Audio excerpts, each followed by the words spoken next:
ये जो न्यूज़ है ना, इसको इंस्टाग्राम से लेके फेसबुक जो भी आप यूज़ करते हो ना सोशल मीडिया प्लेटफ़ॉर्म, वहाँ तक पहुँचाने की ज़रूरत है क्योंकि ये न्यूज़ ना साथियों, ऐसी न्यूज़ है कि जिसमें कोई छपरी इन्फ्लुएंसर नहीं बोल रहे हैं। इसमें हमारे देश का फ्यूचर इन्वॉल्व है, जो कि बहुत ज़्यादा इम्पोर्टेंट है अगर आप गौर से सोचें तो।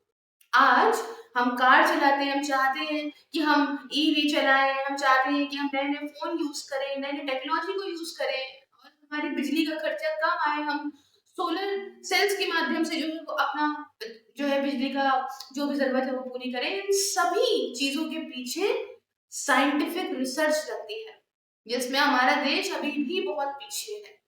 पूरे विश्व के अंदर साइंटिस्टों की बहुत, बहुत, बहुत ज़्यादा इज़्ज़त है और हम क्या कर रहे हैं? हम एक यंग साइंटिस्ट को एकदम यंग साइंटिस्ट को जो देश की सेवा के लिए अपना बाहर फॉरेन कंट्री छोड़ के आ गया हो, जिसने शादी ना करी हो, उसको एक ज़रा सी पार्किंग लॉट देने को इनकार करके मार दे रहे हैं। कुछ और नहीं, सीधा मारे दे रहे हैं। जी हाँ साथियों, ऐसा ही हुआ है। कहाँ हुआ है? मोहाली के अंदर। मोहाली मतलब चंडीगढ़, मोहाली, वो वाला मोहाली। तो मैम क्या हो गया ऐसा? ये कहानी है इन व्यक्ति की जिन्हें आप पीछे देख सकते हो स्क्रीन के ऊपर। ये हैं अभिषेक स्वर्णकर। कौन है ये अभिषेक स्वर्णकर? ये 39 साल के 39 ईयर ओल्ड, मात्र 39 ईयर ओल्ड एक साइंटिस्ट हैं जो कि अनमैरिड थे। इनकी किडनी रिप्लेस हुई थी, जिसे मैं फ्यूचर में बताऊंगी कि उसका क्या रोल रहा। और ये आईएसईआर के अंदर मोहाली में Indian institute of scientific education and research में मोहाली के अंदर आए थे रिसर्च करने के लिए। कहाँ से आए थे?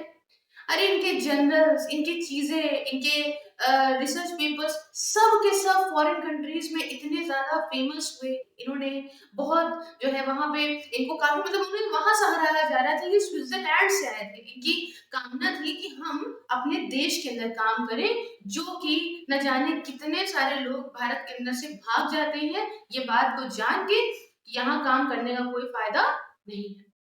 लेकिन इन्होंने ऐसा नहीं करा। इन्होंने कहा कि नहीं, हम जो है वो पूरी तरीके से अपने देश के लिए काम करेंगे और चाहे जो भी हो जाए हम भाई आगे बढ़ाएंगे। अपनी अपनी इच्छा होती है, हम क्यों बाहर जाए। बहुत सारे लोग ऐसे सोचते हैं। तो यहाँ पे रह रहे थे। इनकी मदद के हिसाब से दिसंबर 2023 से लोग यहाँ मोहाली के अंदर रह रहे थे किराए के मकान। अब होता क्या है, जो बड़ी-बड़ी जगह है, बड़े-बड़े शहर हैं। मैं तो लखनऊ से बिलॉन्ग करती हूँ, शांत जगह, खूबसूरत, प्यारा, सब आप जनाब वाला। लेकिन भाई दिल्ली, बड़े-बड़े शहर ये हो गए, इन सब जगहों पे पार्किंग की बहुत समस्या है। मतलब आपकी पार्किंग स्पेस फिक्स है तो ठीक है, नहीं तो पार्किंग करने के लिए आपके साथ मारा-पीटी, हाथापाई, दुनिया का हर चीज़ हो जाएगी। अब ऐसा नहीं कहीं भी लिखा है कि पार्किंग अगर कर दोगे तो जो है तुम्हें पीट देंगे। लेकिन यहाँ के जो लोग होते जा रहे हैं बड़े इम्पेशेंट होते जा रहे हैं। ऐसा महसूस होने लगा है लोगों को कि वो राजा हैं और उन्होंने अगर कोई चीज़ कर दी तो भाई बात मानो, नहीं तो हम तुमको मारने-पीटने लग जाएँगे। खैर 26 वर्ष का लड़का मॉन्टी, जो नाम से ही लग रहा है, एक ऐसे ही चीप नाम है तो चीप हरकतें भी होंगी उसकी। वो भी किराए पे इनके घर के पास में ही रहता था। अब इनके पास एक छोटी-सी बाइक हुआ करती थी। शांत आदमी, भाई रिसर्च करना है उसको, जो आदमी शादी-ब्याह नहीं कर रहा है, अपने करियर पे ध्यान दे रहा है, वो व्यक्ति शांति होगा जहाँ तक लगता है मुझे, है ना? तो वो इंसान जो है अपनी बाइक इधर-उधर कहीं खड़ी करता होगा इनकी मदर के हिसाब से, इनकी मदर ने जब स्टोरी बताई पूरी तो। तो अगल-बगल खड़ी करता होगा, तो हर आदमी कहता था मेरे घर के सामने से हटाओ, मेरे घर के सामने से हटाओ। तो कई दिनों से इस मोंटी व्यक्ति जिसके पास 2 कारें थी, उससे बहस चल रही थी कि जो है हमारे घर के सामने आप बाइक मत लगाइए। खैर उस दिन रात भी ऐसे ही हुआ, 8 साढ़े 8 बजा था। ये आए वापस से आईएसआर से और इन्होंने अपनी जो है बाइक वहाँ लगा दी। मोंटी आता है, उस बाइक को लेके हटाने-वटाने की कोशिश करता है, कहता है हटा लो नहीं तो हम इसको जला देंगे, खत्म कर देंगे वो। इस बात पे भाई कहा जाता होगा कि आखिर में तुमको सुकून है, जला-वला दो, खत्म करो। फिर खैर इनके अभिषेक जी के जो पिताजी हैं, वो नीचे जाते हैं। नीचे जाते हैं, बातचीत कर ही रहे होते हैं कि इतनी देर में। अब क्या कर सकते हैं, जब कुछ गलत होने वाला होता है तो बुद्धि भी वैसी ही बन जाती है।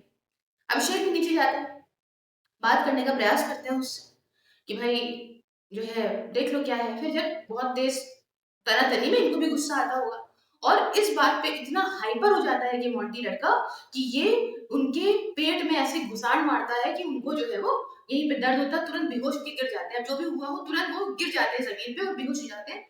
घबराता है ये, अरे बाप रे! ये क्या हो गया? और लेके जो है वो भागता है तुरंत अपनी कार बिठा के हॉस्पिटल। इनकी मदर ने तो ये बताया कि हड़बड़ाहट में इसने कार चलाई, अगल-बगल जो है वो लड़ा के स्कूटी वगैरह, लेकिन इसकी तो बैंड बज गई ना, अरे बाप रे! ये क्या हो गया? ये क्या हो गया? मैं तो मार-पीट सोच रहा था। और पता चलता है कि ये डेथ हो गई। डेथ माना जा रहा है, किडनी ट्रांसप्लांट हुआ था तो उस वज़ह से भी भई इनकी बहन जो कि अमेरिका में रहती हैं, सुनते हैं इनकी 2 बहनें हैं, उन्होंने एक ने इनको अपनी किडनी दी थी। अब सोचिए एक बहन ने अपने भाई को किडनी दी थी, प्रेम समझिए किस लेवल का होगा। और तुमने 2 कौड़े के इंसान, तुमने उठा के 1 मिनट में अपने आप को बहुत बड़ा गुंडा दिखाने के चक्कर में तुमने जो है किसी की जान ले ली। अब आप कहेंगे कि मैम ठीक है साइंटिफिक रिसर्च कर रहे थे तो किस पे कर रहे थे? देखिए आज के टाइम में साइंटिस्ट में इतना गुस्सा भर गया है ना, इस न्यूज़ के बाद कई दिनों से चर्चा चल रही है। इतना गुस्सा भरा है कि खैर फील्ड नहीं चेंज करते हैं। फिलहाल बात यही करते हैं कि इनका जो रिसर्च था वो कई फील्ड्स में था। मेन इम्पोर्टेंट जो माना जा रहा है वो नैनो पार्टिकल की फील्ड में कर रहे थे और आपको पता है जैसे मैं बताऊँ बहुत सारी चीज़ें कि ये रिसर्च डेवलप कर रहे थे कि low cost, high efficiency solar cells कैसे बनेंगे और सोलर सेल्स कितने इम्पोर्टेंट है आपको मालूम है? कितने ज़्यादा इस समय इम्पोर्टेंट है, हमारा देश कितना लैग कर रहा है इन चीज़ों में भाई साहब। ये खाली दिन भर व्लॉग बनाने से नहीं हो जाएगा ना। ये इससे नहीं होता भाई, देश नहीं चलता, आगे नहीं बढ़ता। आप चाइना में देखो जाके कितनी रिस्पेक्ट है, हमारे साथ ही की कंट्री रही है, वो कहाँ है? अगर आप चले जाओगे, देख लोगे और सही में पढ़ लोगे ना तो आँखें बाहर आ जाएगी। और फिर आप ब्लेम करते रह जाओगे इधर-उधर ही लोगों को। लेकिन आप में खुद में भी तो इतना पेशेंस हो या तो आप आगे बढ़ना चाहो। एटलीस्ट कोई बढ़ रहा है तो उसको तो बढ़ने दो। नैनो पार्टिकल्स भी उभरते सितारे रहे थे। बहुत सारी और चीज़ों में इन्होंने काम कर रखा था, है ना? बहुत अच्छे स्टूडेंट रहे थे अपने टाइम पे। बस इनकी गलती ये थी कि ये स्विट्ज़रलैंड से इंडिया आ गए थे, ये सोच के कि हम अपने देश के लिए कुछ भला करेंगे। बहरहाल पकड़ लिया गया है वो आदमी जो भाग गया था। अब सज़ा मिल ही जाए तो अच्छा है, नहीं तो भारत है, क्या कर सकते हैं? अब तो यही सब फीलिंग आने लग गई है कि जिस हिसाब से ये केसेज़ हो रहे हैं, वो कहता है अनदर राउंड बड़ोदरा वाला और ये तो ऐसे मार के भाग गया। इसकी तो सारी संपत्ति जब्त कर लो, सब एक-एक रुपया इससे निकालो तो थप्पड़ी-थप्पड़ और सारे पैसे इनके घरवालों को मिलने चाहिए। अब पैसा क्या? देश का इतना बड़ा लॉस हो गया भाई, अगर गौर से सोचो तो, देश का ही लॉस है। बहरहाल मिलती हूँ किसी नेक्स्ट वीडियो में किसी नए टॉपिक के साथ। आई होप आप इसको शेयर करेंगे। जय हिंद, जय भारत।